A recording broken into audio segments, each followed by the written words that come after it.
Rumah tangga Kalina Oktarani dengan Vicky Prasetyo kembali jadi perbincangan.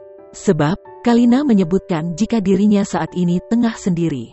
Ia pun mengaku tidak ingin dulu menjalin hubungan serius jika ada yang mendekatinya. Hal ini dikarenakan Kalina mengaku sudah trauma. Gue lagi gak bisa serius komitmen. Kenapa? Karena mungkin gue udah trauma, ungkapnya pada kanal YouTube Melanie Ricardo, Jumat, tanggal 14 Januari tahun 2022. Di sisi lain, Kalina pun menolak disebut sebagai perempuan yang pencemburu. Menurutnya, selagi masih dalam batas wajar, ia masih bisa memaklumi. Selain itu, Kalina pun mengungkapkan kekecewaannya.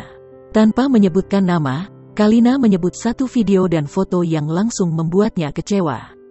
Dan akhirnya gue lihat suatu video, gue foto gue ngelihat foto juga, di situ gue kecewa.